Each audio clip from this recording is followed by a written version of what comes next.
Padre Celestial, gracias te damos porque podemos decir, como dijo el salmista, yo me acosté, dormí y desperté porque Jehová me sustentaba. Queremos ahora disponer el corazón y rogarte que nos ayudes en este aprendizaje de este día. Que tu presencia que llena este lugar opere en nuestras mentes y en nuestro entendimiento. Que tu Espíritu Santo sea el que dirija cada palabra. Dame la gracia para impartir con claridad y precisión, Señor amado, cada pensamiento de hoy. Y haz que cada hermano, cada hermana que está aquí pueda recibir con entendimiento y con una disposición del corazón a integrar a nuestro diario vivir, a nuestros ministerios, todo lo que tú nos estás enseñando. Señor, dependemos de ti. Tuya es la sabiduría y la ciencia. Y queremos someter todos nuestros sentidos. Si hay algún hermano con alguna dolencia, algún malestar, pon tu mano para que pueda concentrarse y que esa afección no impida que reciba bien la enseñanza de esta mañana. Trae sanidad sobre todos los enfermos. El clima nos ha golpeado y hay gripe, hay malestares físicos, pero tu fuerza puede más. Da sanidad, Señor, y limpia de todo virus. En el nombre de Jesús te lo pedimos. Gracias, Señor. Amén y amén. Muy bien. Hoy estaremos impartiendo el tema los documentos apócrifos del Nuevo Testamento. Antes de empezar a leer, quiero darle esta salvedad. Nosotros tenemos la historia de Jesús expresada en 4 libros históricos que son los evangelios, los 4 evangelios. Ahí está lo que podríamos llamar la vida y la obra de Jesús. Pero es importante que ustedes entiendan que esos detalles y esos libros no tienen todo lo que Jesús hizo. Apenas tienen una mínima parte de todo lo que Jesús hizo. El mismo evangelista Juan, cuando escribe, dice que si él hubiera escrito todas las cosas que Jesús hizo en el capítulo 31 del Evangelio de Juan, los libros no cabrían en el mundo. Claro está, él está haciendo una exageración, una hipérbole, una figura del lenguaje, de la escritura. El Espíritu Santo inspiró a los apóstoles que escribieron lo que era necesario para nuestra salvación y para nuestra edificación. Entonces, aparte de esos 4 libros que se le llaman los canónicos, que fueron incluidos en la lista del canon, de los libros inspirados y autorizados por los padres de la iglesia, aparte de esos 4 libros hay otros libros, hay otros documentos que han aparecido que muy posiblemente pertenecen a esa época primaria, a esa época del cristianismo primitivo, pero que no fueron incluidos en la lista de los evangelios por no haber sido considerados libros espiritualmente ni moralmente saludables para la fe, la edificación de la fe de la iglesia, sino que su contenido, en su contenido había ciertas perversiones,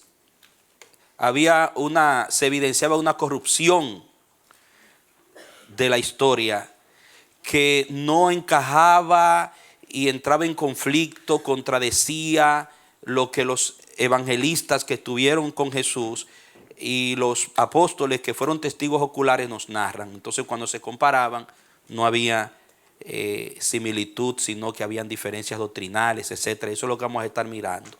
Vamos a ver entonces a profundidad ese proceso de de la posición que asumieron los padres de la iglesia, los primeros líderes espirituales y la iglesia primitiva en relación a esos evangelios apócrifos. Por eso quiero tratar los evangelios, porque hay 27 libros, pero después vamos a hablar de las cartas, vamos a hablar de los demás libros, pero como estamos ahora por parte, vamos a tratar los evangelios apócrifos. Ya ustedes saben lo que significa la palabra apócrifo, ¿verdad? Significa espurios, falsos, ocultos, falsos escritos. Comenzamos con la siguiente lectura: evangelios apócrifos. Estos evangelios pretendían recoger hechos referentes a la vida del Señor. Esos dichos no se registran en el contenido de los famosos 4, que son Mateo, Marcos, Lucas y Juan. Y se les llama los evangelios apócrifos, caracterizándose por pertenecer a una época posterior y por no merecer absoluta confianza. Esos libros, esos evangelios llamados apócrifos, no merecían la confianza por razones que veremos más adelante. Poca información tienen que no sea repetición de lo que dicen los otros evangelios canónicos y de lo que pudiera considerarse adición.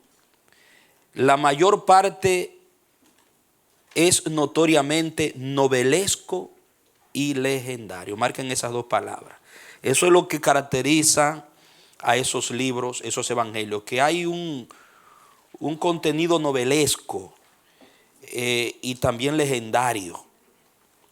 Un ejemplo, que estaba conversando con uno de los siervos. Ustedes ven que se están presentando en la televisión la historia de Jesús. Y ahora mismo unos actores brasileiros que están haciendo un trabajo fenomenal en relación a las historias de la Biblia y lo están presentando en forma de novela.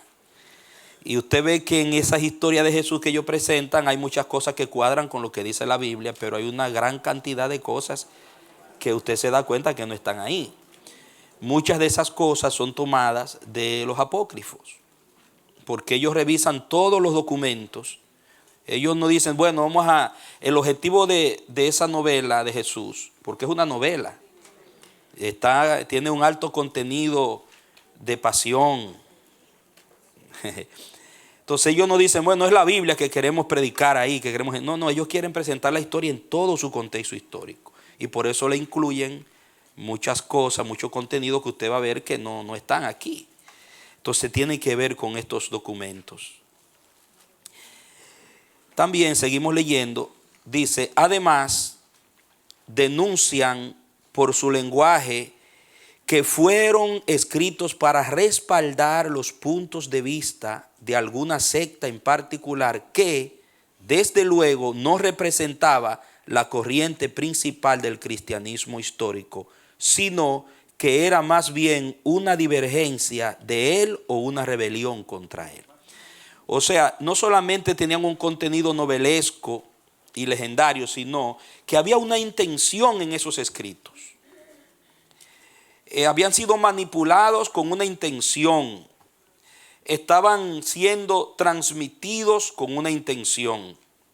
Y era de respaldar algunos puntos de vista que eran contrarios a lo que nos muestran los evangelios canónicos, que tenían que ver con algunas sectas que existían en ese tiempo, que eran los grupos que estaban haciendo más daño a la identidad de la fe cristiana, porque el problema era un ataque a la identidad de la iglesia, a la identidad del cristianismo hasta ese entonces. Y eso es delicado, hermano.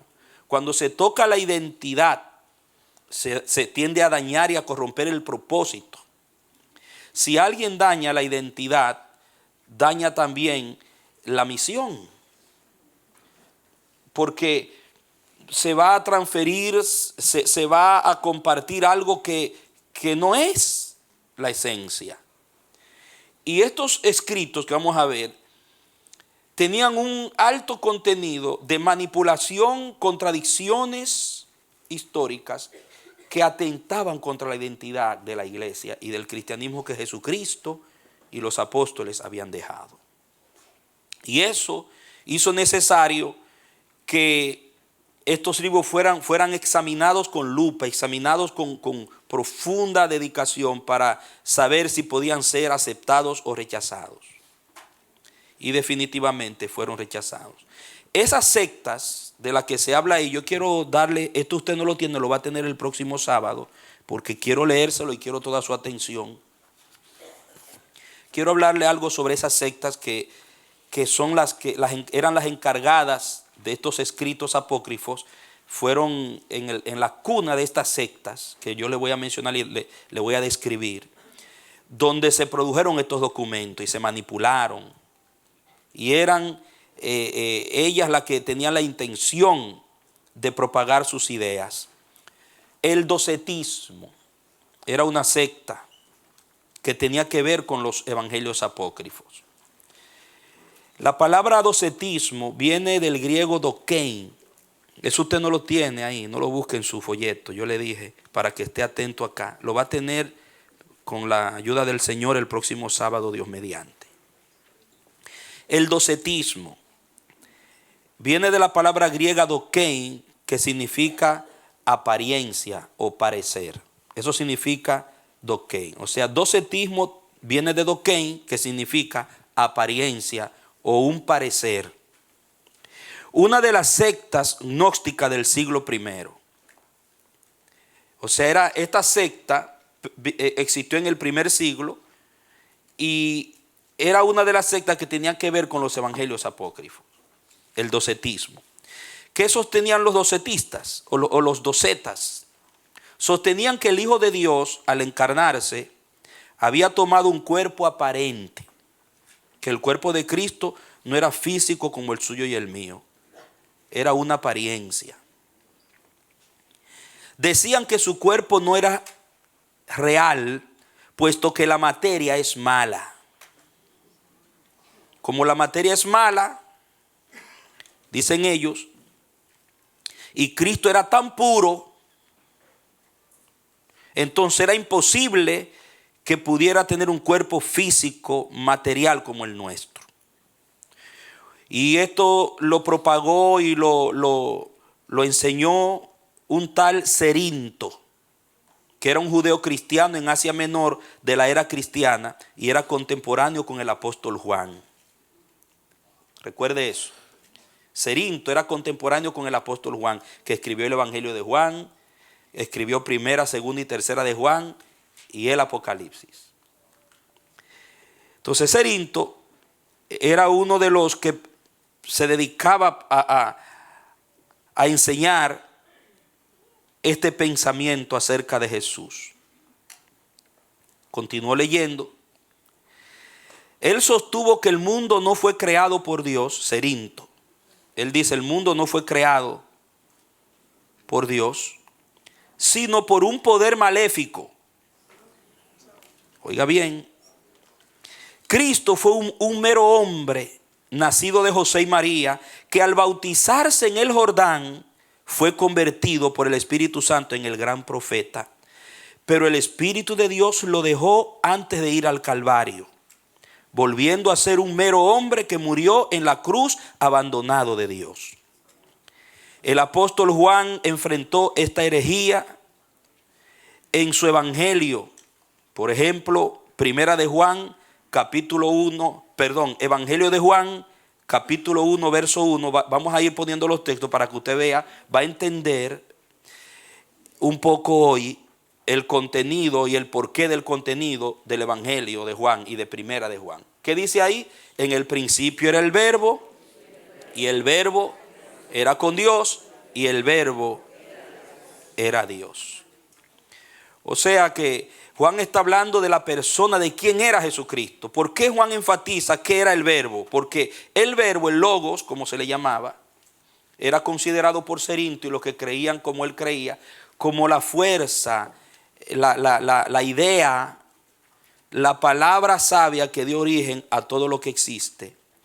Pero para ello el Logos no era una persona, no era alguien personal, sino un poder de sabiduría misterioso, filosófico, impreciso, que ejerció la operación de la creación.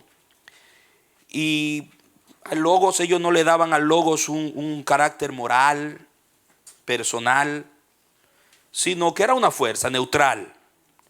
Por eso es que él habla de la creación como habla, que todo lo que es la materia fue creado por un Dios o la fuerza que fue malévola, porque como todo es malo, tuvo que ser alguien malo que lo hizo. Pero todo es dependiendo de dónde comienza. ¿Comprende? En el verso 14 dice, 1:14 del Evangelio de Juan, y aquel verbo fue hecho ¿qué? Carne. Usted entiende por qué Juan, recuerde que Cerinto era contemporáneo de Juan. Y el Evangelio de Juan fue escrito, como vimos en la lista, en el diagrama, en el año 90 más o menos. Dice, ese verbo se hizo carne. Era Dios y se hizo carne. Juan está diciendo, Dios se hizo carne, como nosotros, y habitó entre nosotros. O sea, no era una apariencia. Eso eran los docetistas. Y vimos su gloria, vimos su gloria, gloria como la del unigénito del Padre, lleno de gracia y de verdad. Juan dice, lo vimos, se manifestó, se encarnó en un cuerpo, en carne. Y lo conocimos como el unigénito del Padre. ¿Por qué? Porque así él decidió llamarse. Algunos dicen, bueno, si él era el Hijo, ¿cómo es que es Dios? Si él le llama a Dios Padre. No, es que él tuvo que presentarse al mundo como el unigénito, el único Hijo. Él decidió presentarse así. Ustedes saben, como yo le he hablado otras veces, que si él aparece diciendo que es Dios, de una vez lo matan, porque en esa cultura eran monoteístas. Pues bien, entonces, esto está en el Evangelio canónico de Juan. Pero los apócrifos de Cerinto y esa gente, los evangelios, creían lo que acabamos de leer. Ahora, póngale otra vez el Evangelio de Juan 19, 32 al 37. Esto es importante que vayamos mirando esto, porque al hablar de los evangelios apócrifos y por qué no estuvieron en el canon, vamos a ver algo por qué que tratamos este punto hoy. Es muy importante.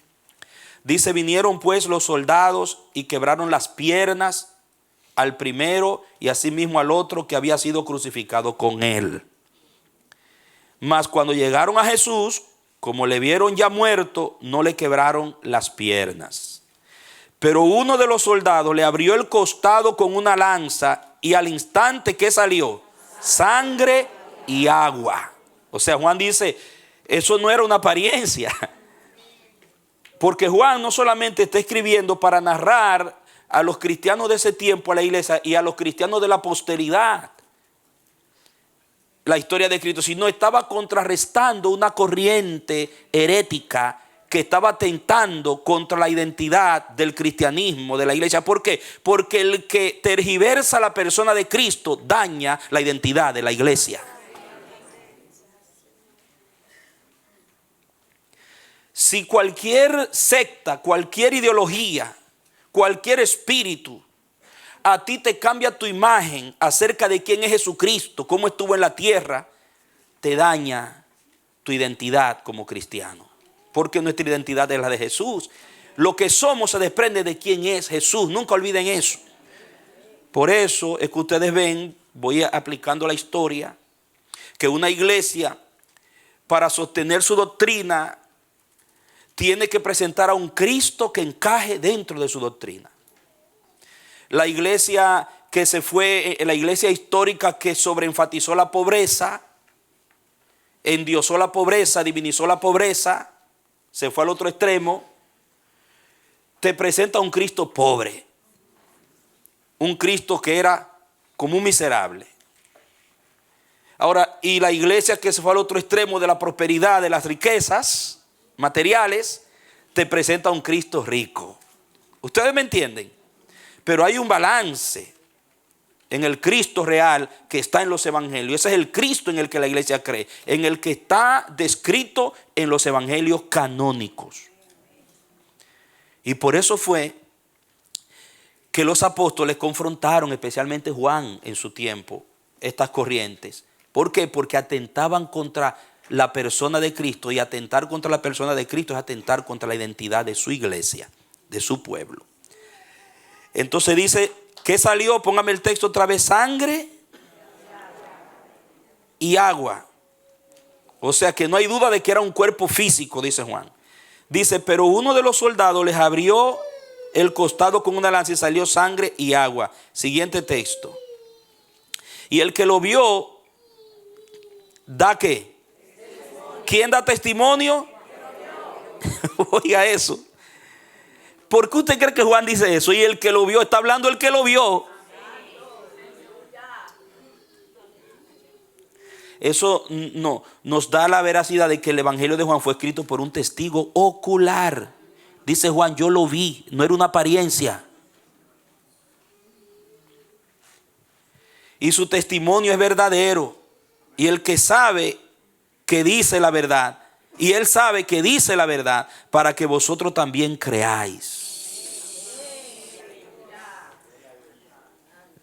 Porque estas cosas sucedieron para que se cumpliese la escritura: no será quebrado hueso suyo. Y el 37, y también otra escritura dice, mirarán al que traspasaron. Por eso usted ve que cuando él se aparece, que Tomás no cree. ¿Qué enfatiza Juan en su evangelio que hizo Jesús para motivar la fe de Tomás? Ve, mete tu dedo. Y Tomás metió su dedo en el costado y le mostró también las heridas en sus manos. O sea que no hay duda de que era un Cristo físico, con un cuerpo físico. Primera de Juan 4:3. Entonces Juan contra Cerinto dice, y todo espíritu que no confiesa que Jesucristo ha venido ¿en qué? En carne, físicamente, no es de Dios. Y este es el espíritu del anticristo, el cual vosotros habéis oído que viene y que ahora ya está en el mundo. Juan va más allá. Juan dice, esos maestros que están enseñando eso están movidos por un espíritu que es el de Satanás, el del anticristo. Esto es un problema espiritual. Son doctrinas de demonio. Y es importante que el pensamiento cerintiano de los docetistas no se quedó allá, está hoy en la iglesia de la cienciología, la ciencia cristiana, los gnósticos, que se ha metido hoy en el cristianismo, el gnosticismo. Eso está hoy, amado. Pues bien, y en primera de Juan 5:6, ahí mismo en el 5:6, dice, este Jesucristo que vino mediante agua y sangre, no mediante agua solamente. Ahora usted entiende ese versículo ahora. ¿Qué era lo que enseñaban los docetistas en Cerinto? Que Jesucristo, cuando fue bautizado en el agua, fue ahí que recibió la divinidad del Espíritu. Pero cuando fue a la cruz, el Espíritu lo dejó. O sea, ellos decían, el Cristo que hacía milagro fue cuando fue metido en el agua. Cuando vino, salió del agua. Pero el cuerpo era una apariencia. Y Juan dice, no, había sangre y agua. No mediante agua solamente, sino mediante agua y sangre. O sea, ¿qué significa sangre? Él nació con un cuerpo físico de María. Nació humano, eso es lo que significa de sangre. Y el Espíritu es el que da testimonio, porque el Espíritu es la verdad. Ustedes saben que Juan y los otros escritores de los evangelios hablaban por el Espíritu. El testimonio de ellos era el testimonio del Espíritu a través de ellos, por lo que escribieron. Eso es que se le llama inspiración. Y aparte de eso, fueron testigos oculares. Entonces pueden notar, amados, que ahí en primera de Juan 5:6 muestra que Jesucristo era ya el Cristo. Cuando fue bautizado, ya él era el Cristo. Y siguió siéndolo cuando padeció en la cruz. Aunque algunos de los escritos primitivos de la escuela de Alejandría favorecieron en parte al docetismo, ya desde Ignacio, 115 después de Jesucristo, pasando por Tertuliano, que eran defensores de la sana doctrina, fueron los que el Señor usó para velar y defender, hombres de Dios con discernimiento espiritual, velando por la verdad y por los verdaderos documentos. Dice que en el 115 después de Cristo, pasando, primero fue Ignacio y también Tertuliano. La iglesia de Antioquía fue totalmente opuesta al docetismo, y tras los concilios de Éfeso 431 y Calcedonia 451, toda la cristiandad aceptó la unidad de persona de Cristo en dos naturalezas verdaderas, divina y humana. Se hicieron dos importantes concilios, uno en el 431 y otro en el 451, donde la iglesia en conjunto declaró que no iban a aceptar el docetismo o el cerintianismo, sino que se iban a fijar en lo que enseñaban los evangelios canónicos, un Cristo 100% humano y 100% Dios. Note hasta dónde tuvieron que llegar, dos concilios con toda esa cantidad de ministros. O sea que la doctrina que nosotros tenemos de Jesús no es algo que fue así al azar y cosa de loco. Fueron cosas bien estudiadas, bien discernidas, bien escogidas, bajo acuerdos en el Espíritu, por gente seria del Espíritu de Dios, ceñido a la verdad apostólica. Eso es en cuanto al docetismo. Cuando hablemos de los apócrifos, se van a dar cuenta por qué le leo este fondo de esas sectas que pretendían justificar sus enseñanzas con esos evangelios apócrifos. Ahora, el gnosticismo, que era primo hermano del docetismo, eran primos hermanos, pertenecían al mismo grupo. En el Nuevo Testamento griego, la palabra, ya le dije que este material yo lo tengo, ustedes no lo tienen, manténgase acá la atención, lo van a tener después. En el Nuevo Testamento griego, la palabra gnosis aparece unas 29 veces y siempre significa conocimiento.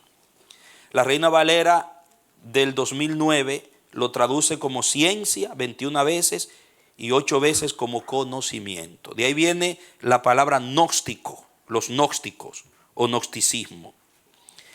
Un texto clave para conocer el sentido exacto de la gnosis es 1 de Timoteo 6, 20 al 21. O sea, ahí Pablo parece que ya habían corrientes, porque esto viene desde antes del platonismo, de la filosofía griega vienen estas corrientes, se desprenden, y del zoroastrismo persa. De ahí es que nacen, que se mezcló la teología judía, se mezcló con la filosofía pagana. Y de ahí nacen estas corrientes, amados. Entonces, dice ahí, mire, el verso 20, oh Timoteo, guarda lo que se te ha encomendado, evitando las profanas pláticas sobre cosas vanas y los argumentos de la falsamente llamada ciencia, gnosis en el original, la cual profesando algunos, ¿qué pasó con ellos? Se desviaron de la fe.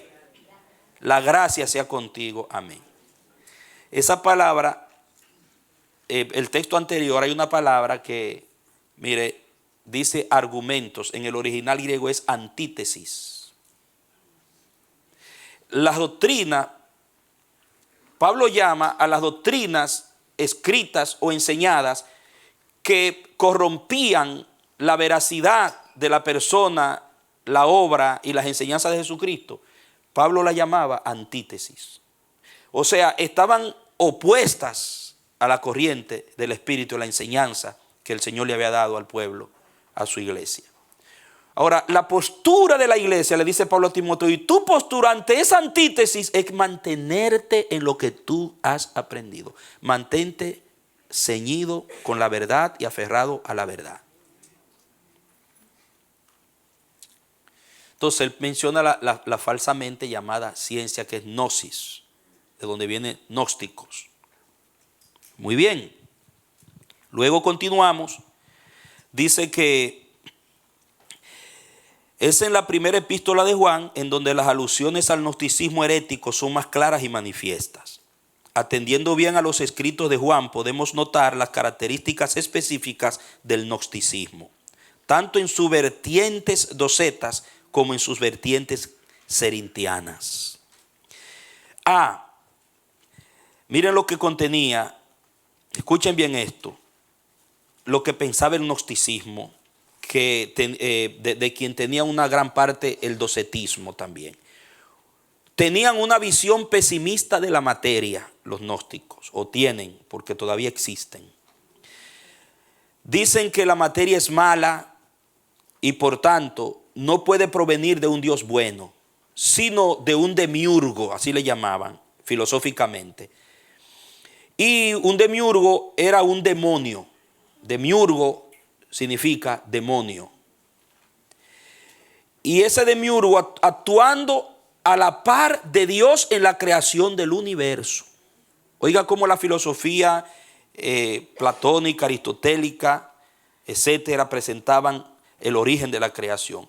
O sea que hubo una asociación del bien y el mal, se juntaron, se pusieron de acuerdo, así como Herodes y Pilato, que eran enemigos, y para crucificar a Cristo se juntaron, se reconciliaron.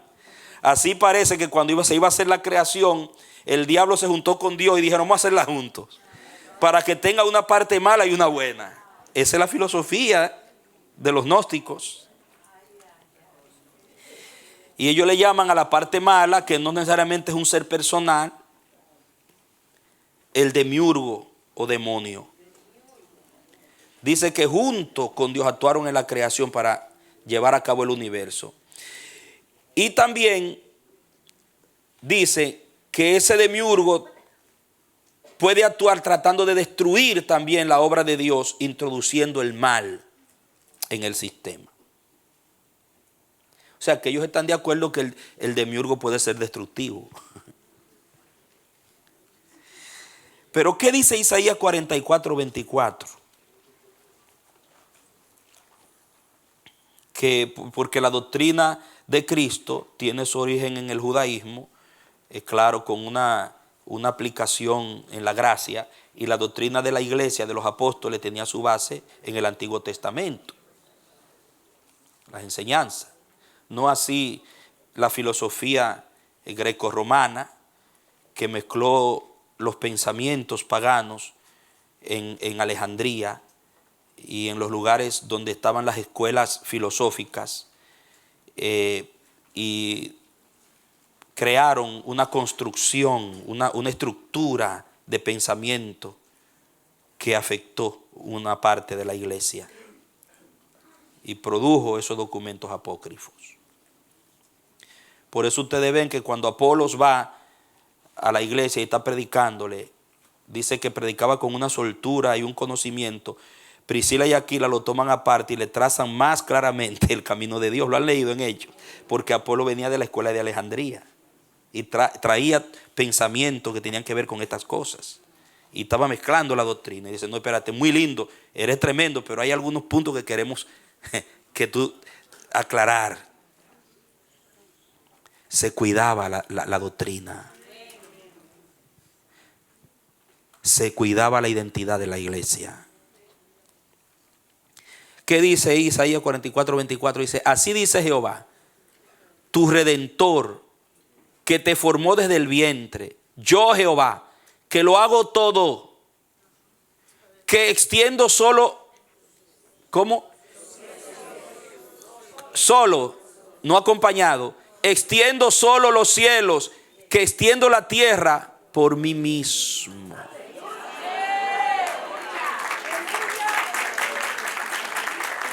Solo extiendo por mí mismo.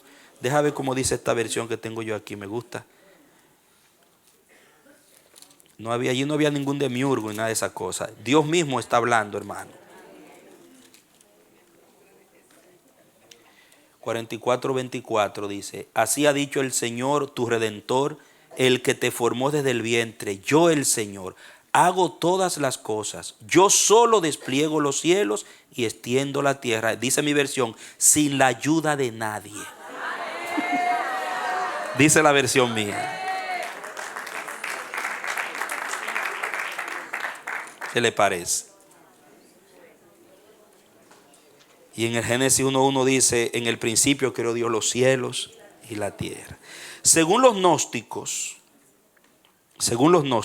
el logos o verbo de Dios no pudo tomar un cuerpo material. Usted ve por qué Juan usa la palabra logos en su evangelio. Porque él quería contrarrestar la antítesis.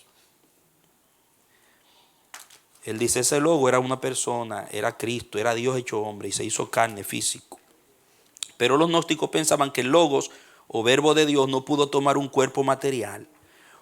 O tomó una apariencia de cuerpo, ese es el docetismo. O dejó de ser divino. Significa que dejó de ser el Cristo antes de ser bautizado por Juan Bautista. Y al entregar su espíritu en la cruz, o sea, eso era lo que pensaba Cerinto, recuerden, también perdió su divinidad. Contra esto, el apóstol Juan dice, por ejemplo, que Jesús es igual al Padre. Mire primera de Juan 2, 20 al 27. Recuerde que le marqué que Juan contrarresta a Cerinto y contrarresta el gnosticismo, porque era una corriente en ese tiempo que estaba dañando, atentando contra la identidad de Cristo y la identidad de la iglesia. ¿Qué dice primera de Juan 2, 20 al 27? Dice, pero vosotros tenéis que la unción del Santo y conocéis todas las cosas. Continuamos. 20 al 27. No os he escrito como si ignoraseis la verdad, sino porque la conocéis y porque ninguna mentira procede de la verdad. ¿Quién es el mentiroso? Sino el que niega que Jesús es el Cristo. Este es el anticristo, el que niega al Padre y al Hijo. Seguimos leyendo. Todo aquel que niega al Hijo tampoco tiene al Padre. El que confiesa, todavía no he terminado, déjemelo ahí. El que confiesa al Hijo tiene también al Padre. ¿Quién era el tema ahí? El Hijo. Note bien. Lo que habéis oído desde el principio, oigan, lo que ustedes han recibido desde el principio, permanezca en vosotros, porque había un atentado para desviarlo de lo que habían recibido desde el principio. Permanezca en vosotros. Si lo que habéis oído desde el principio permanece en vosotros, también vosotros permaneceréis en el Hijo, en el Padre. Continuamos. Y esta es la promesa que Él nos hizo, la vida eterna. Continuamos. Os he escrito esto, ¿sobre quiénes? Sobre los que os engañan. Note bien. Pero la unción que vosotros recibisteis de Él permanece en vosotros y no tenéis necesidad de que nadie os enseñe. Así como la unción misma os enseña todas las cosas y es verdadera y no es mentira, según ella os ha enseñado, permaneced en Él. Clarito. ¿Entiende? Usted entiende este versículo ahora porque sabe, hoy muchos cristianos que son medio rebelditos, ellos usan ese texto para decir que nadie tiene que enseñarlo, que ellos no necesitan pastores, ellos no necesitan ser discipulados, no necesitan maestros. El Espíritu Santo es que le enseña a ellos. No, hermano, ahí está hablando de la secta de los cerintianos. Ustedes no necesitan ser enseñados por esos falsos, por esos herejes. No está hablando de los pastores de la sana doctrina, no está hablando de la doctrina sana. Hay que aplicar el texto en su contexto histórico. Eso no es general para que tú no seas enseñado de nadie. Yo tengo el Espíritu, a mí nadie me enseña. No es eso, ya puede entenderlo. Tenía que ver con una corriente engañosa que había en el contexto. Los engañadores no deben enseñarte. Tú no debes someterte a nadie que te cambie la persona y la obra de Cristo, que te cambie la identidad de Cristo. Esa es la idea. Por eso Pablo le dijo a los Gálatas, si alguien viene, así sea un ángel del cielo, con otro evangelio que no es el que ustedes han recibido, sea maldito, sea anatema. Muy bien. Continuamos. Luego, dice que Cristo vino con verdadero cuerpo humano y que siguió siendo el Cristo antes de pasar por el bautismo y también en la cruz. Primera de Juan 5, 5 al 6. ¿Quién es el que vence al mundo? Sino el que cree que Jesús es el Hijo de Dios. Este es Jesucristo, que vino mediante agua y sangre, y no mediante agua solamente. Ya leímos ese, pero lo leemos de nuevo. Sino mediante agua y sangre. Y el Espíritu es el que da testimonio, porque el Espíritu es la verdad. O sea, Él permaneció siendo el Cristo siempre. Entonces, eso era el concepto que tenían pesimistas sobre la materia, que le hizo ver el cuerpo de Cristo como una apariencia. Y tergiversaron la doctrina acerca de Jesucristo. Y eso era un espíritu de anticristo, una antítesis, que lo que estaba era atentando contra lo que ellos habían recibido desde el principio. La otra cosa que el gnosticismo enfatizaba era que tenía un concepto antinominiano. ¿Qué significa antinominiano? Viene del griego anti, que significa contra, y de nomos, que significa ley. Antiley, contra la ley. No aceptaban ley. Oiga esto, no aceptaban ley. Era el gnosticismo, o sea, mediante el cual ellos afirmaban que lo que se hace con el cuerpo no es pecado. Como el cuerpo es una apariencia y es malo por naturaleza, ya es malo. No importa lo que haga, ya. Lo que se haga con el cuerpo no es pecado. Ya que la materia es amoral, no hay moralidad en la materia, es amoral, decían, y es mala en sí misma. Por esta razón, Juan explica que todo pecado es infracción de la ley y que toda injusticia es pecado y que el que practica el pecado no puede ser hijo de Dios sino del diablo. Lo han leído en el capítulo 3 de Juan. Por eso es que Juan habla así, dice, no, el que practica el pecado es del diablo.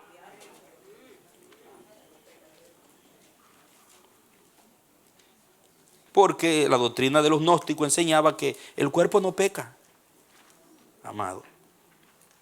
Y hay varios textos que no vamos a leerlo para ganar tiempo ahora, que como ustedes van a tener este folleto el sábado, lo van a tener. Dice que estas personas, escuchen esto, se entregaban a los placeres pecaminosos y a las actividades que quebrantaban la ley de Dios, los mandamientos, porque ellos decían que el cuerpo no peca, es una apariencia, que eso no importa. Entonces ustedes ven, le voy a hacer referencia a algunas cosas para contextualizar en nuestro tiempo moderno, porque el gnosticismo existe hoy y está mezclado en muchas iglesias que empezaron bien y cayeron en esta corriente. Ustedes recuerdan el predicador que apareció, que decía que él era el anticristo del 666, un puertorriqueño, que tenía varias mujeres, que para él no existía el pecado. Ya él no usaba la palabra pecado. Y usted veía la conducta de él y de sus seguidores, la forma beligerante, libertina, desenfrenada. Y que le decían el papi, le decían, el papi. Y lo recibían como el papi. Era un desastre, o sea, es lo peor que usted puede imaginarse de lo que se llama el cristianismo.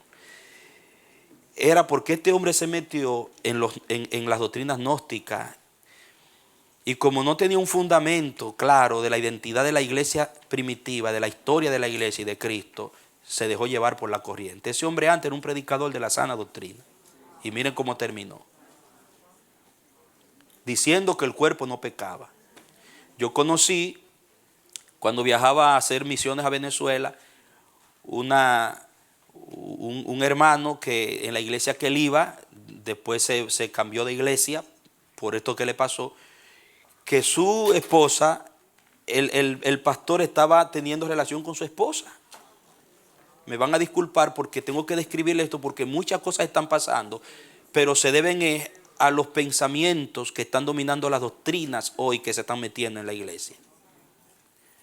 Y ese pastor tenía relación con la esposa de él. Y cuando él fue a hablarle al pastor y a reclamarle, él dijo que eso no era nada, que eso era normal, que eso estaba en el cristianismo de antes, que eso viene. Lo que pasa es que hemos sido mal enseñados, le decía el pastor, para justificar. Y no solamente con ella, con otras jovencitas de la iglesia. Y cuando le pregunté qué cree él, y cuando me explicó lo que creía, y otro pastor amigo me dijo que era la doctrina que dominaba, que era gnóstico, era el gnosticismo. Entonces yo les expliqué a ellos por qué él hace eso. Es que para ellos no existe el pecado. El cuerpo no tiene que ver, porque el cuerpo es malo ya, y el cuerpo se va a quedar aquí, y el cuerpo se va a destruir. Para ellos, hermano, ¿sabe qué era pecado? Si el pecado no era un estándar puesto por Dios, no era lo que ofendiera a Dios o la ley de Dios. El pecado para el gnosticismo es si afecta a tu conciencia. Si tú llegas a un punto que tú practicas eso y no te hace ni en tu conciencia, tú sigues haciendo lo normal y no te afecta, no es pecado. O sea que el estándar lo pones tú. ¿Usted entiende por qué Juan habla tan fuerte sobre el pecado? No, el que practica el pecado es del diablo. Porque el diablo peca desde el principio. Muy bien. Entonces, ese era el concepto antinominiano. O sea, no seguían ley, ni ley de Moisés, ni ley del Espíritu. No querían ley. C, un espíritu elitista también tenía. No solamente un antinominianismo, no solamente un pensamiento erróneo sobre la materia, sino un espíritu elitista. O sea, ellos eran los iluminados, los gnósticos. Separados iluminados significa eso. Era una religión, una secta elitista. Ellos se creían lo que más sabían. Los que no seguían su corriente eran ignorantes. Dice, para ellos, los otros solamente tenían pistis, en el griego fe, mental, y eran simples creyentes sin conocimiento. Los iluminados son los que no pecan con el cuerpo, hagan lo que hagan. Ellos decían, nosotros podemos hacer lo que hacemos y no nos afecta nuestra conciencia porque tenemos un nivel elevado de conocimiento, y el conocimiento neutraliza nuestra culpa. Estamos tan elevados que practicamos el pecado y no hace nada porque nuestro pensamiento, nuestra conciencia está desarrollada, hemos madurado. Imagínense, eso es puro satanismo, hermano.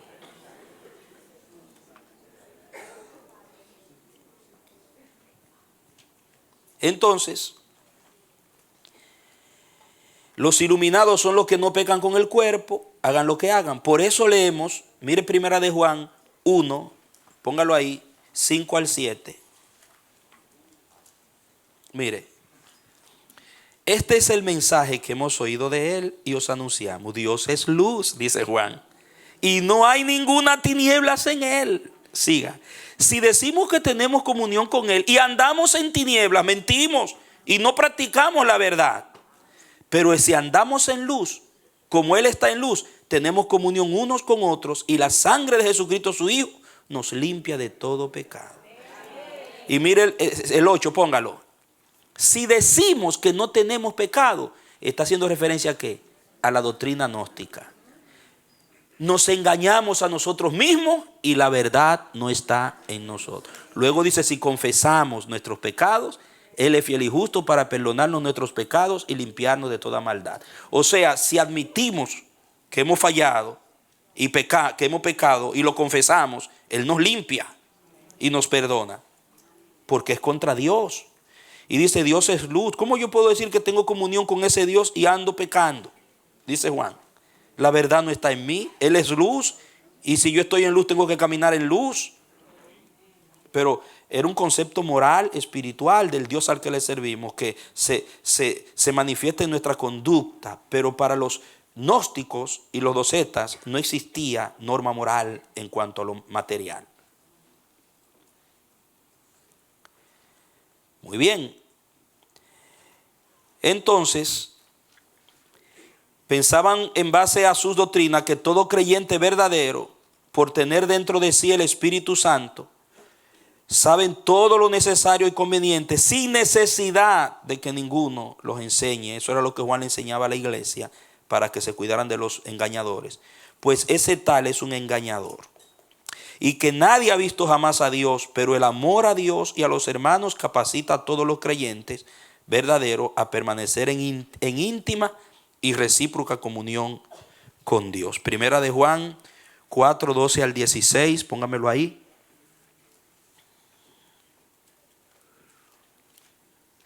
Dice, nadie ha visto jamás a Dios. Si nos amamos unos a otros, Dios permanece en nosotros y su amor se ha perfeccionado en nosotros. En esto conocemos que permanecemos en Él y Él en nosotros, en que nos ha dado de su Espíritu. Y nosotros hemos visto y testificamos que el Padre ha enviado al Hijo, al Salvador del mundo. Continuamos. Todo aquel que confiese, note, que Jesús es el Hijo de Dios, Dios permanece en Él y Él en Dios. Verso 16. Y nosotros hemos conocido y creído el amor que Dios tiene para con nosotros. Dios es amor. Y el que permanece en amor, permanece en Dios y Dios en Él. Muy bien, hasta ahí. Entonces ahora póngame el 5, 10 al 13 y 20. 5, 10 al 13 y luego el verso 20. Dice, el que cree en el Hijo de Dios tiene el testimonio en sí mismo. El que no cree a Dios le ha hecho mentiroso, porque no ha creído en el testimonio que Dios ha dado acerca de su Hijo. Los gnósticos y los docetas no creían en el testimonio que Dios mismo había dado acerca de su Hijo. Terrible esto. El 12. El que tiene al Hijo tiene la vida. El que no tiene al Hijo de Dios no tiene la vida. 13. Estas cosas os he escrito a vosotros que creéis en el nombre del Hijo de Dios, para que sepáis que tenéis vida eterna y para que creáis en el nombre del Hijo de Dios. Ahora el verso 20. Pero sabemos que el Hijo de Dios ha venido y nos ha dado ¿qué? Entendimiento para conocer al que es verdadero. Y estamos en el verdadero, en su Hijo Jesucristo. Este es el verdadero Dios y la vida eterna. Ustedes notan clarito. O sea, el entendimiento que recibimos tiene que ver con el testimonio que el Padre ha dado del Hijo. No es verdadero un entendimiento, una gnosis, que tergiversa y pervierte la imagen del Hijo, que daña el testimonio que Dios ha dado del Hijo. Si usted dice que Cristo no es lo que el Padre ha dicho que es, entonces usted está haciendo a Dios mentiroso. Y es un espíritu del diablo. Entonces noten, usted va a aprender sobre la carta de Primera de Juan, el Evangelio de Juan, ese contenido, y usted lo va a entender en su fondo histórico de qué se trataba. Es que había una antítesis que estaba siendo confrontada y junto con ella una edificación y consolidación en la fe histórica del Cristo histórico en la iglesia. La otra pensamiento de los gnósticos era que tenían una interpretación simplemente alegórica o esotérica de las escrituras. Alegórica en figuras, imágenes y figuras. Y esotéricas. Los gnósticos de todos los tiempos tienen la tendencia de distribuir traducciones esotéricas sobre el Evangelio de Juan. Ellos le han hecho unas modificaciones al Evangelio de Juan y la distribuyen.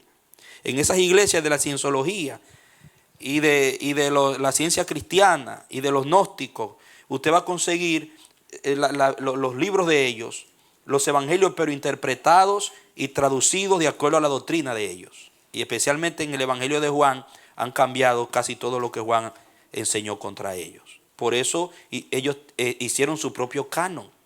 Es importante que usted sepa que antes de que se hiciera la lista de nuestro canon de 27 libros del Nuevo Testamento, los gnósticos y los docetas, con Marción a la cabeza, ya habían hecho su propio canon.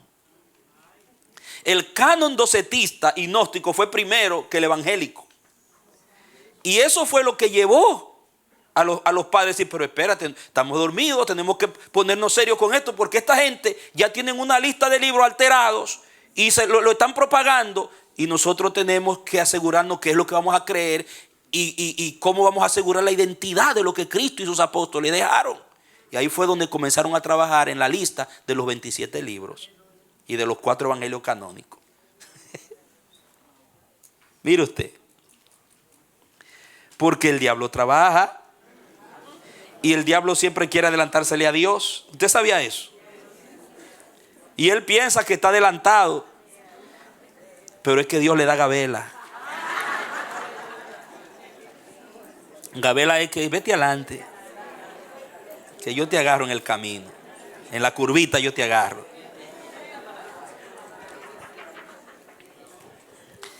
Muy bien. Estoy leyéndole esta historia porque si usted no conoce los autores y los productores de los evangelios apócrifos, no va a entender por qué no fueron incluidos. Usted va a entender por qué los padres de la iglesia, los creyentes primitivos, se fajaron y clasificaron con entendimiento y discernimiento del Espíritu la verdad de la mentira. Aparte del contenido de Primera de Juan, encontramos en los escritos eclesiásticos del siglo II, III y IV, por ejemplo, como Justino Mártir, Ireneo, Hipólito, Tertuliano, Clemente de Alejandría y Orígenes. Si usted busca esos nombres, usted va a ver que eran padres de la iglesia, pastores, ministros, maestros, eruditos, que fueron usados por el Señor para preservar la identidad de la iglesia, basada en la doctrina de Cristo y de los apóstoles y profetas. Entonces ellos también fueron bien drásticos con esas enseñanzas de los gnósticos en contra de ella.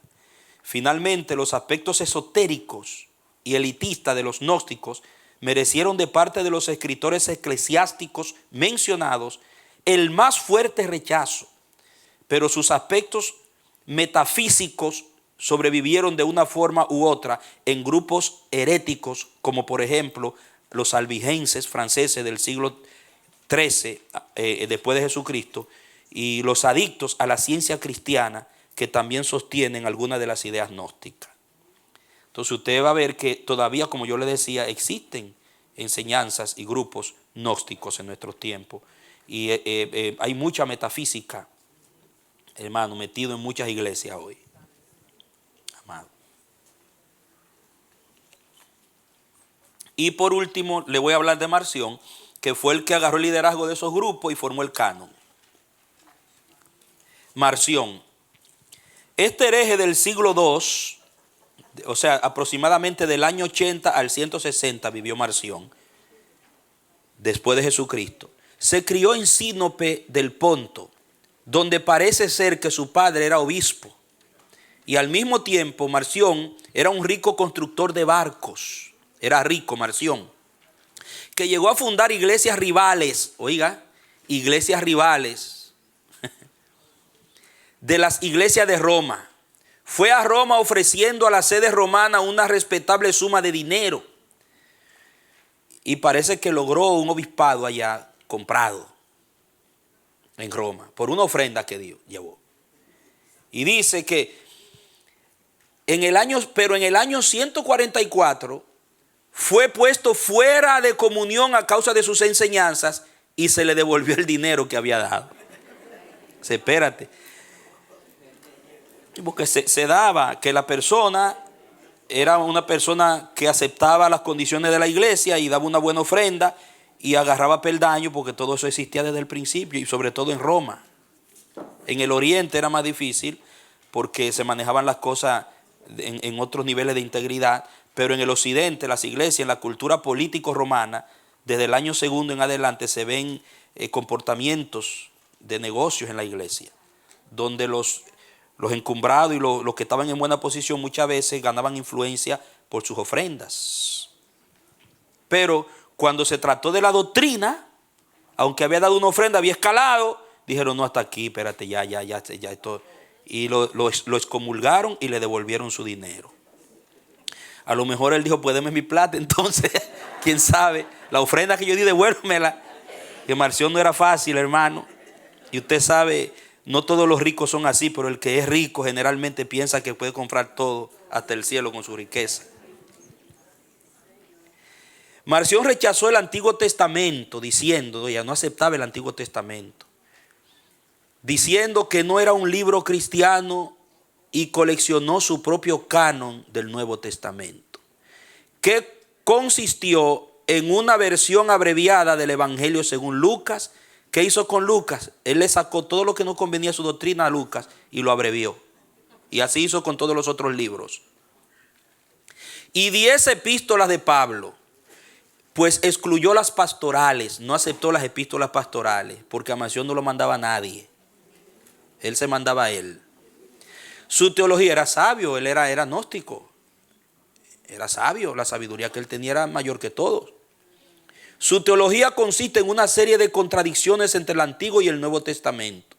De sus escritos solo tenemos de sus obras lo que refieren a aquellos que los refutaron. O sea, sus escritos casi todos fueron destruidos y solo se sabe lo que estaban en contra de él dicen sobre su doctrina, especialmente Tertuliano, que escribió varios tomos, unos 5 libros contra Marción se titulaba, para refutar su doctrina. Tertuliano era un león de la fe, era un hombre que estaba ahí a la vanguardia de la fe. Él fue uno de los que defendió y estableció los principios para sostener la doctrina de la Trinidad, afirmarla en la iglesia. Un padre de la iglesia muy usado. Dice que Marción distinguía del Dios del Antiguo Testamento, quien según él era vengativo y malhechor. Dice que el Dios del Antiguo Testamento es un Dios vengativo y malhechor. Yo quiero hacer un paréntesis en esto para que lo entendamos. Es verdad que el Dios que vemos revelado en el Nuevo Testamento tiene una revelación muy diferente en su tratar con los hombres que el del Antiguo Testamento, pero es el mismo Dios. No es verdad que él era vengativo y malhechor. Lo que pasa es que la cultura del paganismo en el Antiguo Testamento ameritaba un trato recio, por lo que cuando ustedes ven de los cananeos, ven la cultura y la costumbre del paganismo lejos de Dios como eran. Había que eliminar ese gen, hermano. Entonces, ¿qué pasa? Dios, también Marción ignoraba que Dios se revela progresivamente en las Escrituras. Hay una revelación progresiva de Dios. Dios no se reveló y se desveló tal cual era, ¡ruan!, de un tiro. Usted va a ver que Dios se va revelando. A Moisés le dice, a los padres no me les revelé como a ti. A ellos yo me les revelé como el omnipotente. Pero a ti te me revelo como el gran yo soy. Ustedes ven, va progresando en la revelación. A los profetas se les reveló en otra faceta. Y en Cristo es su revelación plena. ¿Entiendes? O sea que la revelación más plena la tiene la iglesia. Pero no es que el Dios del antiguo era diferente, era otro Dios que el nuevo. Y yo le digo, hay iglesias hoy, una iglesia que se llama la Iglesia de Cristo, que no cree en la Trinidad y bautiza solo en el nombre de Jesús. Ellos tienen muchas cositas, condimentos de la doctrina de Marción. Han mezclado y de gnosticismo. Y están en YouTube, usted lo ve ahí, la Iglesia de Cristo, y tienen su apología contra la Trinidad, que los trinitarios son idólatras. Que donde la Biblia dice que se bautiza en el nombre del Padre, del Hijo y del Espíritu Santo. Jesucristo, el que inventó esto, fue el que mandó. Bien. Pero son sabios. Ellos son una iglesia del Nuevo Testamento. Hay iglesias que se llaman Iglesia del Nuevo Testamento. ¿La han visto? No quieren saber del Antiguo. Cultura marcionista. No, es una espada de 2 filos, corta por los 2 lados. Lo único que hay que aplicar el Antiguo Testamento con la cuchara de Cristo. ¿Entiendes? Todo conforme a Cristo. En el marco de Cristo. No de Moisés. Ya. Bien, continuamos. Entonces, Marción rechaza el Antiguo Testamento porque veía a Dios de esa manera. Dice que son irreconciliables el Antiguo y el Nuevo Testamento, decía Marción. Dice, y el Dios Redentor, el Padre amoroso, es un Dios desconocido en el Antiguo Testamento, pero revelado en el Nuevo en Cristo Jesús. Para él, Cristo no era el Mesías, sino el que reveló al Padre en el año 15 del emperador Tiberio. Cuando él empezó su ministerio, no cuando nació. Marción no hablaba del nacimiento de Cristo en los tiempos de Augusto César, sino que él narra el ministerio de Cristo desde Tiberio. Entonces, porque no quería hablar del tema del nacimiento virginal, de esas cosas. No encajaba en su doctrina eso. Con esta fecha, Marción ocultaba los detalles de la concepción y del nacimiento de Jesús. Según él, Cristo no nació, sino que apareció en el mundo. Y tenían su doctrina, tenían su argumento para enseñar eso, hermano. Lo que pasa es que es demasiado cosas, yo no lo voy a meter a usted, este no es el propósito. Sin más, él apareció en el mundo. Y dice, pareció que sufría, pero murió para comprar la salvación de los hombres y se resucitó a sí mismo del sepulcro. Cristo mismo se resucitó a sí mismo del sepulcro. Según él, como los primeros discípulos se hicieron judaizantes, los primeros discípulos se quedaron con su Antiguo Testamento, con el Dios vengativo y malhechor. Esa es la idea. Dios llamó a Pablo para establecer el verdadero evangelio. Pero sin embargo, agarró algunas epístolas de Pablo a las que le convenía, no todas. Él sabía más que Pablo, más que Cristo, más que todo el mundo. Marción era el sabio del tiempo, según él. Y más nadie. Él creía que aún así sus epístolas habían sufrido alteraciones de parte de los judaizantes. Por lo que Marción tuvo que restaurar, oiga, él dijo, tengo que restaurar los verdaderos escritos de Pablo.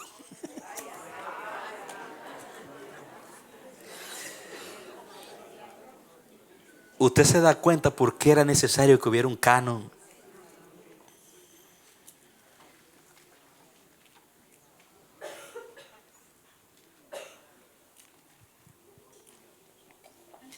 Según Marción, la carne es pura. Para Marción la carne era pura. Por tanto, solo los no casados deben ser bautizados, excepto al final de la vida, cuando tienen que abrirse la puerta para todos. O sea, cuando se estuvieran muriendo hay que darle el bautismo para que no se vayan, porque según él el bautismo era el que salvaba. Pero él dice que como la carne era pura, el bautismo se lo dieran a los no casados, porque cuando usted se casaba ya la carne se hace impura. ¿A qué le huele eso? ¿De dónde sacó eso Marción? De las doctrinas gnósticas y docetistas, que en la Iglesia Católica hay un gran contenido de gnosticismo y docetismo en la parte de la sexualidad y del matrimonio. Por eso que usted ve que los sacerdotes no se casan, las monjitas se consagran y todas esas cosas vienen de ahí, del gnosticismo y del docetismo.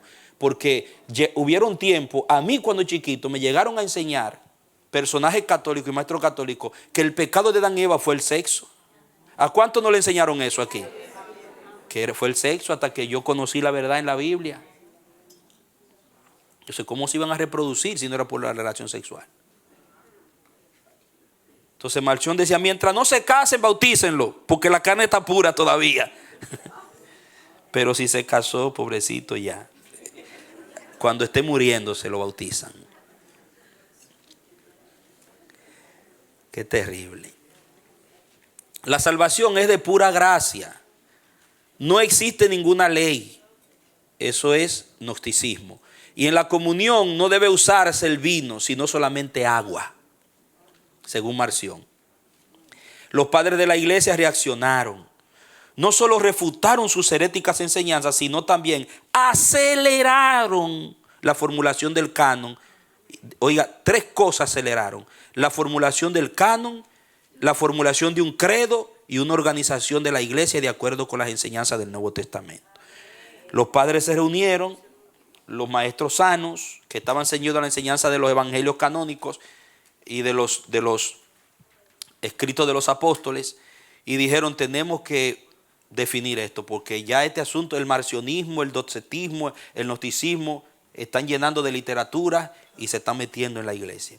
Y ahí ellos aceleraron la formación del canon, un credo, el credo apostólico, que después la iglesia católica lo agarró y le hizo unos cambiecitos allí, ¿entiendes?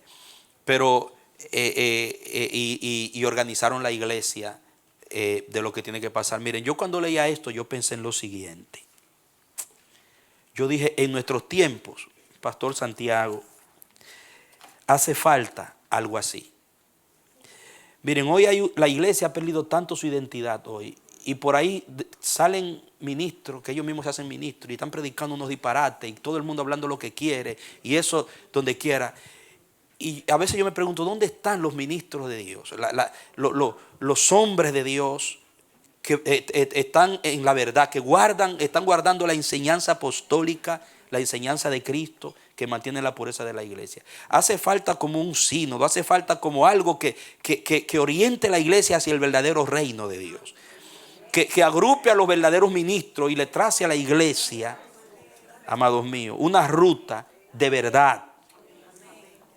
No sé, pensando, porque si en la historia en varias ocasiones se hizo necesario eso para preservar la fe y Dios usó ese recurso para preservar la verdad, hoy también hay que hacerlo.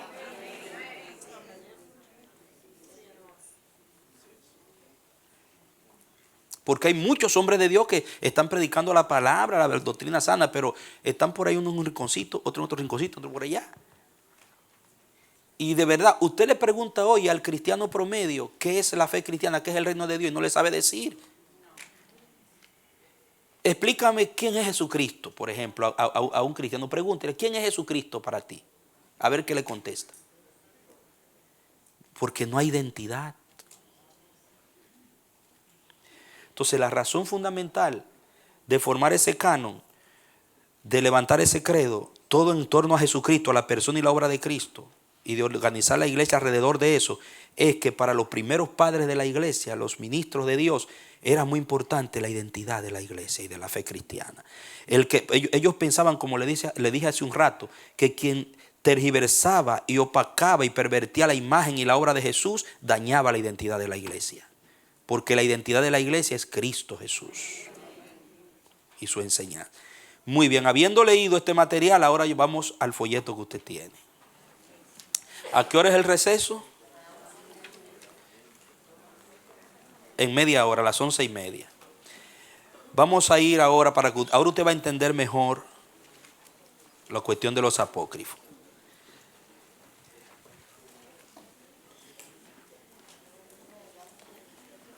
Muy bien. ¿Ya están listos? Ahora sí usted tiene la lectura con usted ahí. Ya le prometí, Marisa, para el próximo. Ahí está. Sábado. Dice, evangelios apócrifos. Ya leímos esa parte introductoria, que de ahí fue cuando hablamos de la secta, que yo lo llevé a la lectura de las diferentes sectas. Tasiano, ahí están conmigo en Tasiano. Okay. Cristiano sirio del 170 después de Cristo, imaginó la primera armonía de los evangelios, de la cual nos quedan restos. Y para hacer su trabajo solamente utilizó los 4 canónicos. No usó los evangelios apócrifos. Cuando ustedes escuchan la palabra los 4, me estoy refiriendo a los 4 evangelios que tenemos en nuestra Biblia. Entonces, ya en el segundo siglo, en el 170 después de Cristo, cuando este cristiano sirio usaba los libros, no utilizó otros sino los canónicos para hablar de Cristo. Ireneo, obispo de León y de Viena en el 180 después de Cristo, propuso una teoría bastante curiosa sobre los evangelios. Mira el pensamiento de Ireneo. Dice, no es posible que los evangelios sean ni más ni menos que los 4 que son. Oiga bien, por algo lo dijo. No es posible que los evangelios sean ni más ni menos que los 4 que son. Porque así como tiene 4 zonas el mundo en que vivimos y 4 principales vientos, estando la iglesia esparcida por todo el mundo y siendo el evangelio y el espíritu de vida columna y base de la iglesia, ¿cómo llamaba en el segundo siglo Ireneo? Dice que los evangelios, amado, mire el concepto que tenían. Dice que los evangelios y el espíritu de vida, el evangelio y el espíritu de vida eran ¿qué? La base, la columna y base de la iglesia. ¿Se da cuenta? O sea, usted un edificio, si usted atenta contra la base y las columnas, ¿qué va a quedar? O sea, cuando tocan la identidad de Cristo, cuando se toca lo que los evangelios enseñan, se está tocando la base y la columna de la iglesia.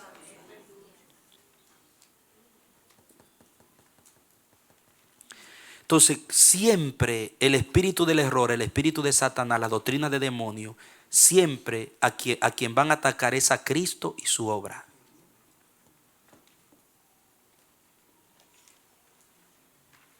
Cuando usted quiera saber si una corriente es veraz, investigue qué piensan esta gente de Cristo y de lo que Cristo y los apóstoles enseñaron. ¿Qué piensan ellos de lo que dicen los evangelios? Bien. Entonces, lo menciona como columna y base de la iglesia. Dice, convenía que ésta tuviera 4 pilares. ¿Y cuáles son esos 4 pilares? Los 4 evangelios. Según Ireneo, él está haciendo una alegoría, está haciendo una comparación, hermano. Exhalando inmortalidad por cada uno de ellos y dando vida a los hombres otra vez. 4 evangelios. Mire cómo Ireneo los compara con los 4 puntos cardinales, con los 4 vientos. Y llama a los evangelios 4 columnas que emanan espíritu de vida en sus enseñanzas. Este escrito de Ireneo supone que los 4 evangelios estaban bajo ataques de los falsos. Y él está planteando una defensa de estos. Él mismo añade más adelante, mire lo que añade Ireneo más adelante.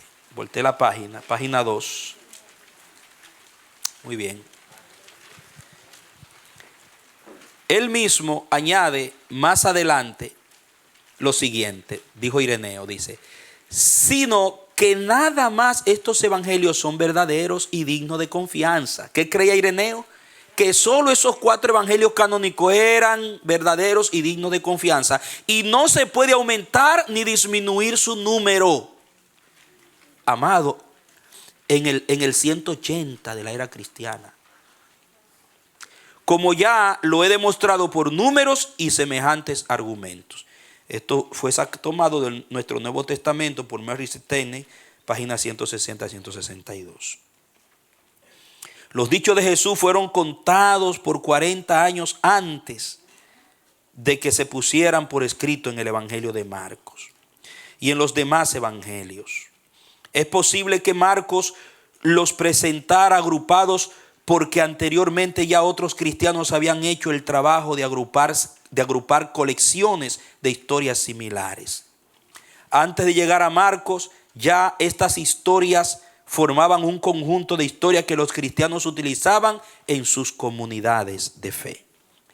Note que ya antes de que se redactara, de que el Espíritu Santo tomara a Marcos, a Mateo, a Lucas, a Juan, ya la enseñanza oralmente y en escritos fragmentarios estaba en la iglesia. Ya lo que hicieron estos hombres fue que compilaron, juntaron las verdades que ya habían sido establecidas por el Señor. Y a eso es que se le llama inspiración. No es solamente recibir, cuando ustedes escuchan tal vez que decimos que el Señor inspiró a los escritores bíblicos, ustedes piensan que ellos de repente se sentaron y cayeron en un trance y vino el Espíritu y comenzó a dictarle, hablarle. Y ellos escribían y Dios le hablaba y ellos escribían y después decían, oh, wow. No, hermano, la palabra inspiración significa también que ellos investigaron. Dios los controló, los guió para que hicieran una investigación minuciosa. Y si usted, después cuando veamos el Evangelio de Lucas, usted se va a dar cuenta de eso. Lucas dice, yo investigué minuciosamente.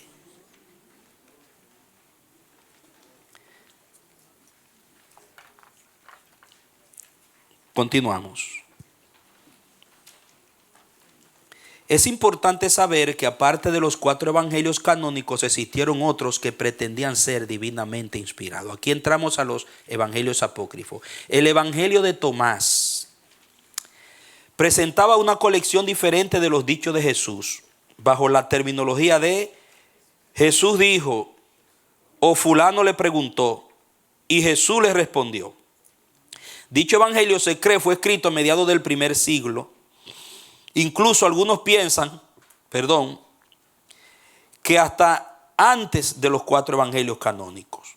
Otros lo sitúan en el segundo siglo. Hay una divergencia entre si este evangelio pertenece al segundo siglo o fue antes de los evangelios. Este contiene unos 114 dichos que, según Tomás, a quien se le atribuye la obra, son de Jesús. Este evangelio fue descubierto en el 1945 junto a otros manuscritos llamados evangelios gnósticos en la región del Alto Egipto, llamada Nag Hammadi. ¿Usted se da cuenta a qué grupo era que pertenece el evangelio de Tomás? Bueno, vaya mirando. ¿Por qué le leí primero lo que le leí? Continuamos. Por unos jóvenes que buscaban pastos y hallaron una jarra con estos manuscritos adentro. Por eso se les llamaron los manuscritos de Nag Hammadi, que no tienen nada que ver con lo de Qumran, esos son otros. Se cree que por las evidencias del contenido de esos manuscritos, estos pertenecían a una biblioteca propiedad de una comunidad gnóstica que guardó lazos con otras comunidades situadas en Alejandría. Entre unos 52 textos hallados en este grupo de manuscritos se encontró el Evangelio de Tomás. Este Evangelio posee fuente propia, o sea, la fuente fue propia según su contenido. O sea que sus historias o dichos no se encuentran en Marcos, ni en Mateo, ni en Lucas, tampoco en Juan. ¿Usted me entiende? Eran exclusivos de Tomás, a quien se le atribuía. Este evangelio fue catalogado como un evangelio de sabiduría. Se le llamaba el evangelio de la sabiduría. Se presenta hablando de sí mismo con las siguientes expresiones. Estas son las palabras secretas que Jesús el viviente dijo y que escribió Dídimo Judas Tomás, el Dídimo de los 12, supuestamente, porque son falsos, son escritos falsos, hermano. Otro dicho expresa: cuando lleguéis a conoceros a vosotros mismos, entonces seréis conocidos y os daréis cuenta de que sois hijos del Padre que vive. Si no os conocéis a vosotros mismos, entonces vivís en pobreza y sois pobreza. O sea, eso es pensamiento gnóstico. Conocéis. Lo que está diciendo que tu superación espiritual está en conocerte, está dentro de ti, en conocerte a ti mismo, no en una relación con Cristo, ni con Dios, ni en obediencia a la palabra de Dios. Eso se va a destacar mucho en los evangelios gnósticos.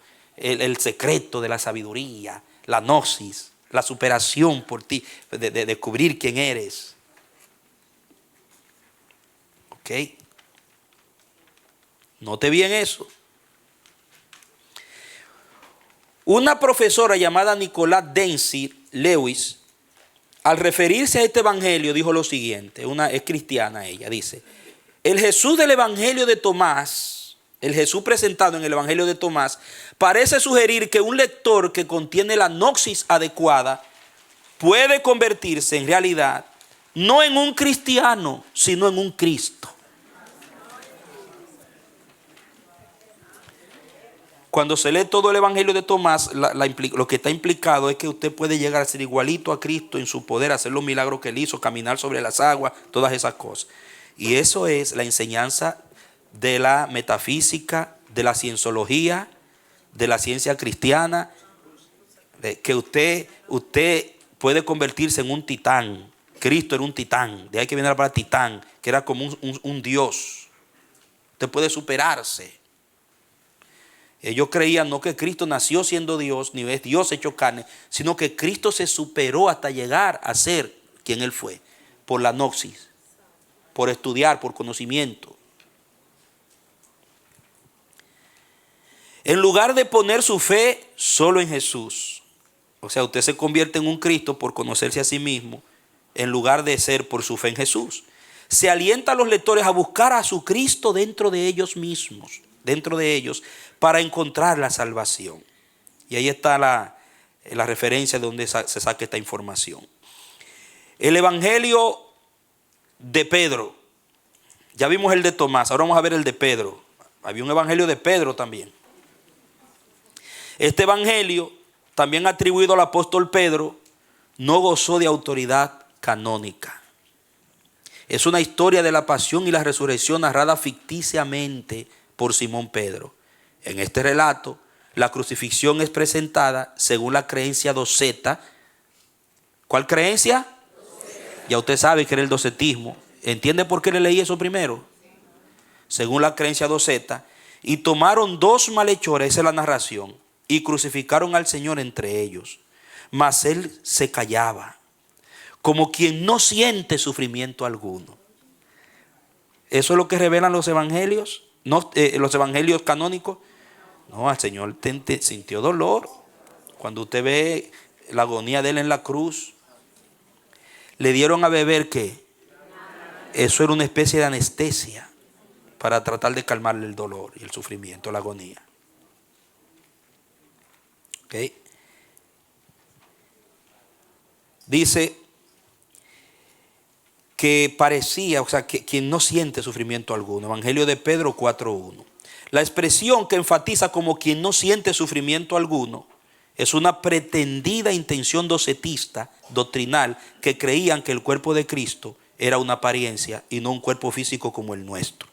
Al narrar la resurrección en este evangelio dice: empero, en la noche tras la cual se abría el domingo, mientras los soldados en facción montaban 2 a 2 la guardia, una gran voz se hizo oír en las alturas. Y vieron los cielos abiertos, y 2 hombres resplandecientes de luz se aproximaban al sepulcro. Y la enorme piedra que se había colocado a su puerta se movió por sí misma, poniéndose a un lado, y el sepulcro se abrió. Y los 2 hombres penetraron en él, y no bien hubieron visto esto, los soldados despertaron al centurión y a los ancianos. Eso lo dicen los evangelios canónicos. Y a los ancianos, porque ellos también hacían la guardia. O sea, no solo eran los soldados, estaban los ancianos y el centurión allí. Y apenas los soldados percibieron lo que habían presenciado, de nuevo vieron salir de la tumba ¿a cuántos? A 3 hombres. Y a 2 de ellos sostener a uno. Y a una cruz seguirlos. Y la cabeza de los sostenedores llegaba hasta el cielo. Mas la cabeza de aquel que conducía pasaba más allá de todos los cielos.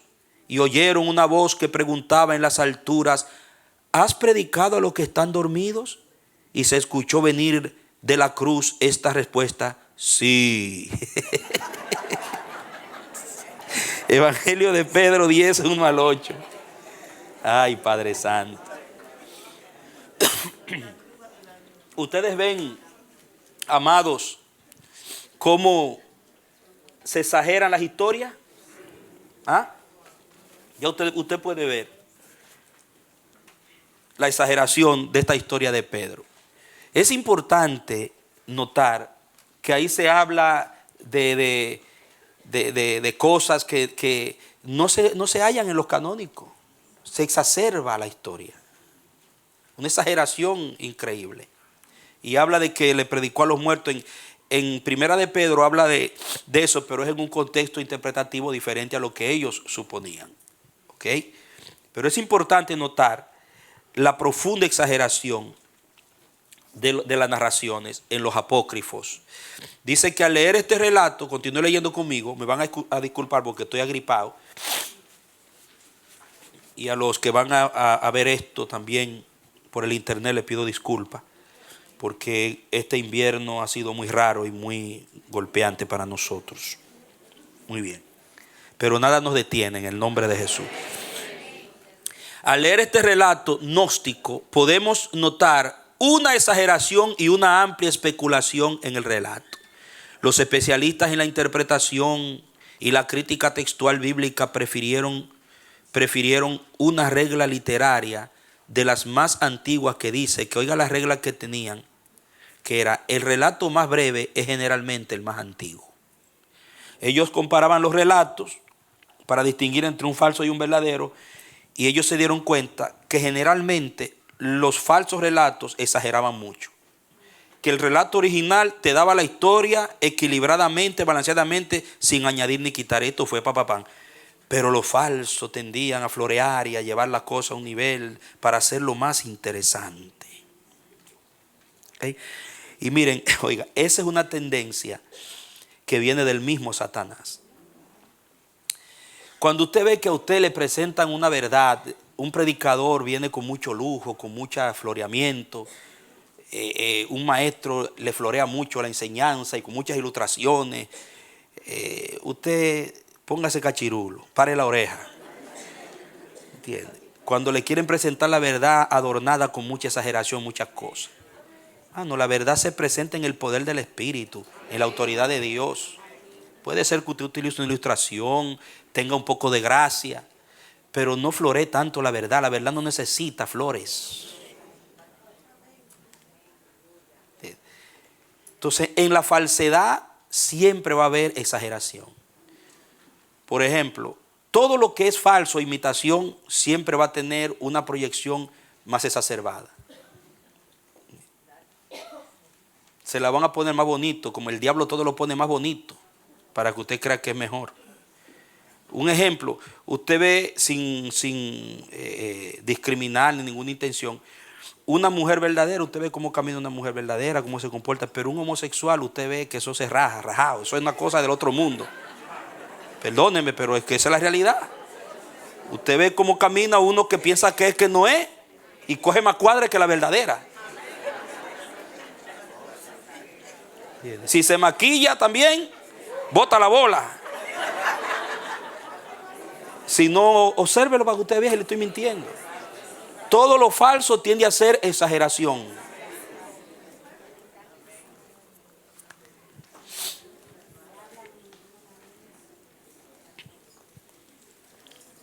Y esa era una regla. Si hay mucha exageración, ponlo en duda. Siguiente párrafo, en la página 3, el último párrafo.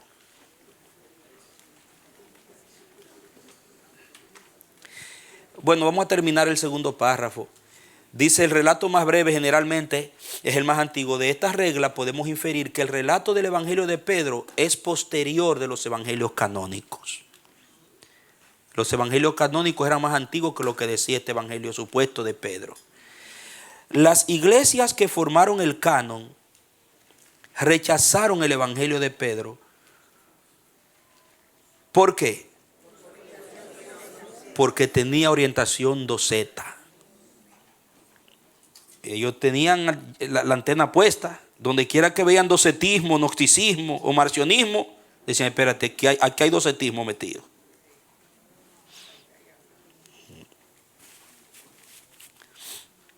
El lenguaje especulativo sobre la resurrección fue un discurso rechazado por la iglesia, que prefirieron documentos más sobrios. La iglesia, los padres de la iglesia preferían documentos más sobrios. Los cristianos que formaron el canon entendían, oiga, esto subrayo, esto es lindo. Los cristianos que formaron el canon entendían que la verdad del evangelio requería la afirmación de la encarnación real de Dios en Jesucristo. Todo lo que tocaba de una manera corruptiva la persona de Cristo, que era 100% hombre, 100% Dios, ellos estaban ahí cuidadosos.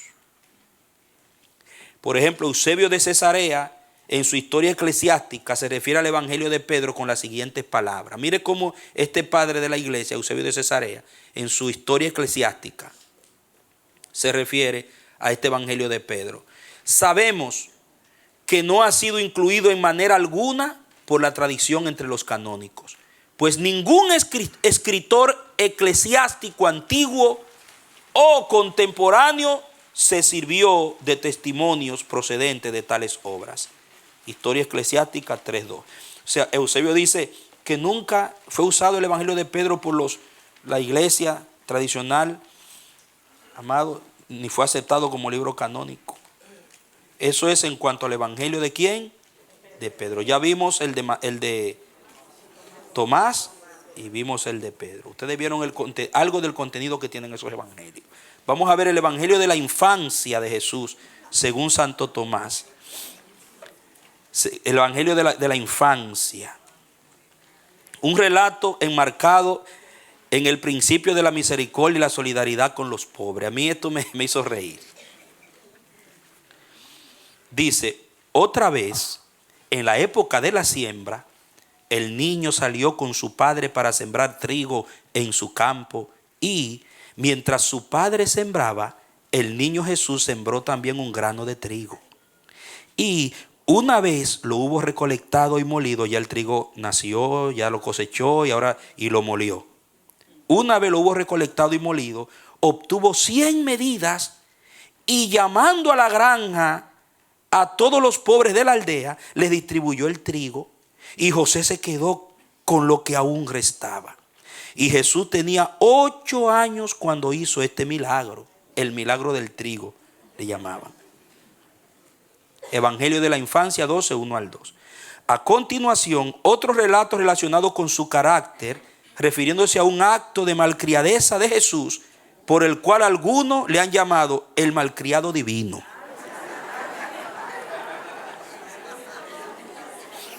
Usted se ríe, hermano, pero gracias a Dios que hay un canon, que se formó el canon.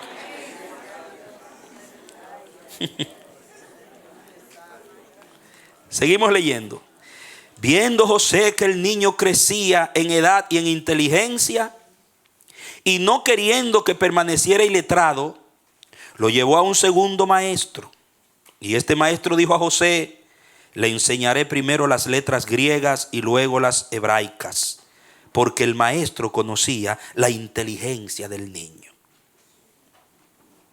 Sin embargo, después de haber escrito el alfabeto, se ocupó largamente de él y Jesús no le respondió. O sea, es la conducta, cuando dice que Jesús no le respondió, es la conducta de un alumno que se cree que sabe más que el maestro. O sea, Jesucristo tomaba la clase, pero no hubo una correspondencia de aprendizaje, porque parece que para Jesús, según él, era pan comido. Él sabía más que el maestro. Es como un primo hermano mío que estudió, es autodidacta él. Un inventor de eso, usted sabe, inspirativo, empírico. Y él estudió autodidácticamente electrónica. Y se comió unos libros allí, consiguió unos documentos y se los comió. Y eso es una cosa del otro mundo. Arreglaba lo que sea, hermano. Y se metió en la escuela vocacional para conseguir un diploma. Y cuando está ya, como a las 2 semanas, ya lo veo que no, papi, pero ¿por qué tú no vas más a la vocacional? Dice, ¿qué voy yo si yo sé muchísimo más que tú eres un maestro? Decía él. Dice, no saben nada lo que me están atrasando. Dice. Y siguió su... Entonces, la idea del niño que no le respondía en una escuela en ese tiempo era que el niño, esto es pan comido para mí. Entonces, siga leyendo. Hasta que le advirtió, si eres verdaderamente un maestro, oiga cómo le habla el niño al maestro. Si tú eres verdaderamente un maestro y conoces bien el alfabeto, dime primero el valor del alfa y yo te diré luego el de beta. Amado, eso le prendió la oreja al maestro. En un tiempo como ese. Y mire lo que pasó, el desenlace. Pero el maestro, irritado, le pegó en la cabeza. Y el niño, en su dolor, lo maldijo. Y aquel cayó exánime, con la faz contra la tierra. Y el niño volvió a la casa de José, que quedó muy afligido. Y recomendó a su madre, se lo llevó a María y le dice, mira María, no le dejes pasar la puerta, que no salga, a lo mejor hasta lo encuero, encuéramelo en pelota, pónmelo en cuerito para que no salga, como hacían con nosotros cuando nos castigaban, nos quitaban toda la ropa para que no saliéramos. Bueno, ahí no lo dice, pero lo castigó, que no salga al patio, no lo deje salir por la puerta, porque cuando lo encolerizan, cuando lo ofenden, quedan heridos de muerte. Evangelio de la Infancia 14, 1 al 3. Usted se imagina que el niño, cuando al niño le daba pique y maldecía a alguien, caía muerto.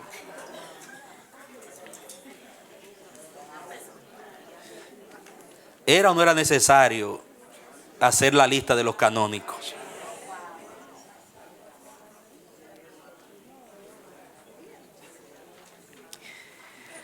Bueno, para ir al receso, vamos a terminar esta lectura. Este otro documento no fue admitido en el canon, por supuesto, ya que no gozaban de mucho prestigio en las iglesias prominentes de la época de los primeros siglos. Además, por su falta de sobriedad, con fábulas exageradas e inverosímiles, las iglesias optaron por documentos con mayor sobriedad como uno de sus criterios canónicos. A las iglesias que compusieron el canon les pareció que detrás de estas exageraciones milagrosas de Jesús y de la proyección de esta imagen del niño divino se encubría una negación de su encarnación real. Además, las imágenes exageradas de la resurrección parecían legitimar las visiones especulativas de los gnósticos. La humanidad de Jesús implicaba sobriedad en los relatos. Podían aceptar a Jesús como un profeta, como una figura celestial, inclusive como la divinidad misma, siempre y cuando no fuera en menoscabo de su completa humanidad. O sea, sí, creemos que Jesús es divino, es Dios hecho hombre, que Jesús fue profeta, que hizo milagros, pero no me le anulen la humanidad. Fue 100% humano. La iglesia que suscribió la ortodoxia, esa palabra es doctrina correcta, la verdad significa ortodoxia, la correcta doctrina, prefirió vivir con la saludable tensión de afirmar la revelación del Eterno en el ser humano Jesús de Nazaret. Para ser parte del canon había que presentar una imagen de Jesús que fuera completamente encarnacional y cruciforme. O sea, para un libro, un evangelio entrar en el canon tenía que presentar a un Cristo, Dios hecho carne físicamente, en un cuerpo físico, y también la cruz tal como la presentan los evangelios y como es relatada. Si faltaba en algunos documentos la visión de Jesús como un ser humano, no se le dio cabida en el Nuevo Testamento. Porque a eso fue que él vino a derramar sangre, a redimir, y vino para ser sacerdote y poder interceder, para sentir lo que sentimos y poder interceder. Dale un aplauso al que reina.